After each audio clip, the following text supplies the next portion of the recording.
എന്തല്ല എല്ലാവർക്കും സുഖം തന്നെയാ. എനിക്കത്ര സുഖമൊന്നുമില്ല. മഞ്ഞും മഴയും ഇങ്ങനെ മാറി മാറി വന്നിട്ട് എനിക്ക് തീരെ പറ്റുന്നില്ല.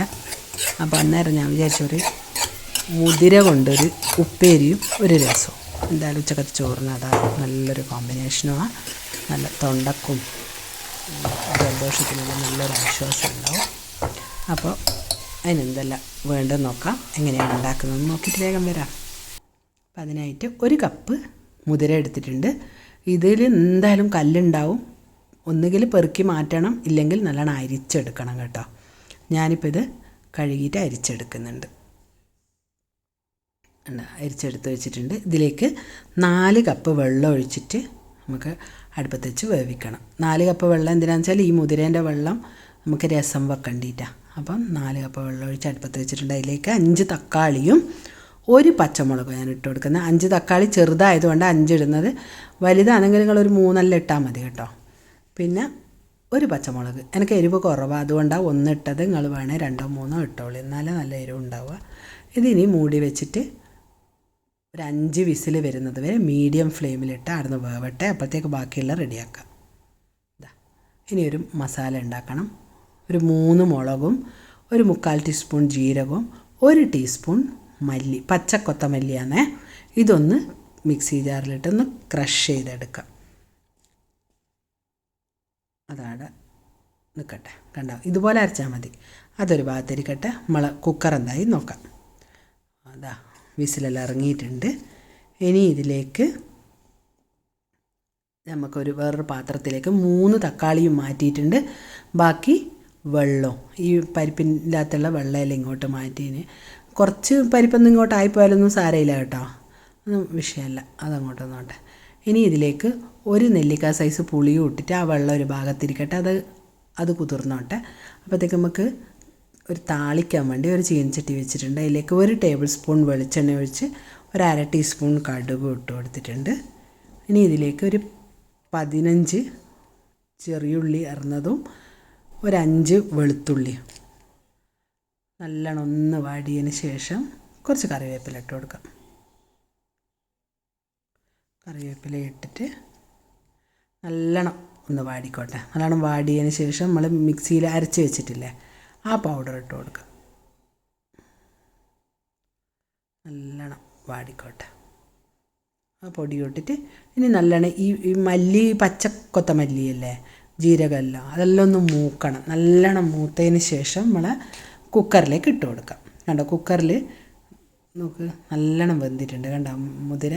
ഇനി ഇത് ഇട്ട് കൊടുത്തതിന് ശേഷം ഞാനിപ്പോൾ നമ്മൾ കിഴങ്ങെല്ലാം കടയൂലേ, മന്ത് എന്ന് പറയുമോ അതിന്, നമ്മളെ നാട്ടിൽ അതിന് മന്ത് എന്നാണ് പറയുക. ഇനിയിപ്പം വേറെ എവിടെയെങ്കിലും വേറെ എന്താ പേര് പറയുമോ എനിക്ക് അറിഞ്ഞൂടാ. അത് വെച്ചിട്ടാണ് ഞാൻ കടഞ്ഞു കൊടുക്കുന്നത്. മിക്സിയിലിട്ടിട്ടും നിങ്ങൾക്ക് അരച്ചെടുക്കുക, പക്ഷേ അത് വല്ലാണ്ട് അങ്ങ് പേസ്റ്റ് പോലെ ആയിപ്പോവും. അതുകൊണ്ടാണ് ഞാനിങ്ങനെ ചെയ്യുന്നത്. അത് നിങ്ങളെ ഇഷ്ടം. പിന്നെ 1/2 ടീസ്പൂൺ മഞ്ഞൾപ്പൊടിയും ആവശ്യത്തിന് ഉപ്പും ചേർത്തിട്ട് നല്ലോണം കടഞ്ഞെടുക്കുക. കടഞ്ഞെടുത്തിട്ട് നമുക്ക് വേറെ ഇനി ഒന്നും ചെയ്യാനില്ല കേട്ടോ. ഇനി ഇതൊരു പാത്രത്തിലേക്ക് മാറ്റി വെക്കാം. കഴിഞ്ഞു, പേര് റെഡി. നല്ലോണം കടഞ്ഞാൽ നല്ല നല്ല രസമുണ്ടാവും. അപ്പോൾ അതാ സെർവിങ് ബൗളിലേക്ക് മാറ്റി. ഇനി നമ്മൾ രസം വെക്കാൻ തുടങ്ങാം. ഈ തക്കാളിയും പുളിയും നല്ലോണം പിഴിഞ്ഞെടുത്തിട്ട് ഇത് വേറൊരു പാത്രത്തിലേക്ക് അരിച്ചൊഴിക്കണം. ഇനി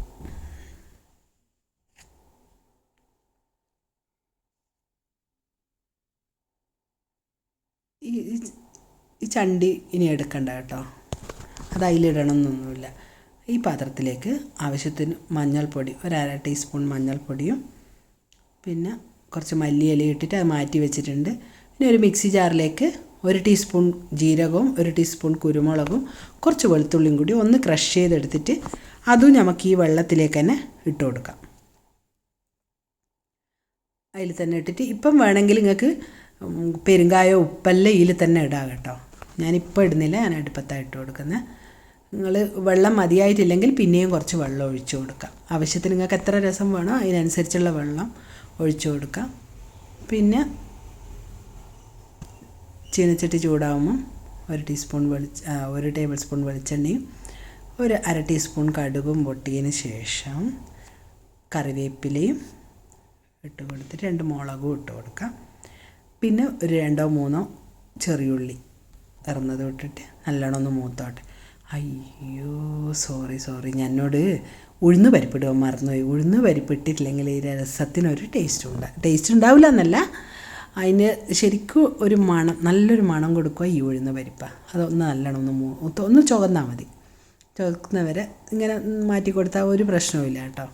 നമ്മൾ ആദ്യമേ ഒന്ന് ശ്രദ്ധിച്ചോളെ, ആദ്യം കടുക് ഇട്ട ഉടനെ ഉഴുന്ന് പരിപ്പിടുന്നതാണ് അതിൻ്റെ ഒരു രീതി. കണ്ടോ നല്ലോണം മൂത്തിന്. ഇനി നമുക്കിതിലേക്ക് ഈ വെള്ളം നമ്മളെല്ലാം മിക്സ് ചെയ്ത് വെച്ചിട്ടില്ലേ, ഈ വെള്ളം ഒഴിച്ചു കൊടുത്തതിന് ശേഷം അവസാനത്തെ കുറച്ച് പെരുങ്കായവും ഉപ്പും കൂടി ഇട്ട് കൊടുക്കാം. പെട്ടെന്ന് കലങ്ങിക്കോളും കേട്ടോ, ബേജാറാവൊന്നും വേണ്ട. ഇത് കലങ്ങൂഴൊളി എന്നുള്ളൊരു ബേജാറൊന്നും വേണ്ട, പെട്ടെന്ന് കലങ്ങിക്കോളും. പിന്നെ രസത്തിൻ്റെ ഒരു പ്രത്യേകത എന്ന് പറഞ്ഞാൽ തിളക്കാൻ വിടുവാൻ പാടില്ല. കണ്ടില്ലേ ഇപ്പം തന്നെ നൊര കെട്ടി. അത് ചെറുങ്ങനെ ഫുള്ളായിട്ട് നൊര കെട്ടി വരുമ്പോൾ നമ്മളിങ്ങനെ നോക്കി നിൽക്കണം, അടുത്ത് തന്നെ നിന്നിട്ട് തിളക്കാൻ വിടാണ്ട് നല്ലോണം അങ്ങ് കണ്ട അടുത്ത ഒരു മിണ്ടുന്ന പോലെ ഇല്ലേ, ഇത് തന്നെ ഇങ്ങനെ ഇവിടെ എല്ലാം ഇങ്ങനെ ആയി. ഇനി ഈ സമയത്ത് നമുക്കിനി സ്റ്റൗ ഓഫ് ചെയ്യാം. സ്റ്റൗ ഓഫ് ചെയ്താലും ഇത് ഇരുമ്പിൻ്റെ ചീൻചട്ടി ആയതുകൊണ്ട് എന്നാലും ചെറുങ്ങനെ ഒരു തിള ഉണ്ടാവും. ഇനി ഇത് സെർവിങ് ബൗളിലേക്ക് മാറ്റാം. കണ്ടില്ലേ നല്ല അടിപൊളി രസവും ഉപ്പേരിയും റെഡി. അടുത്ത ആഴ്ച കാണുന്നത് വരെ എല്ലാവർക്കും താങ്ക് യു.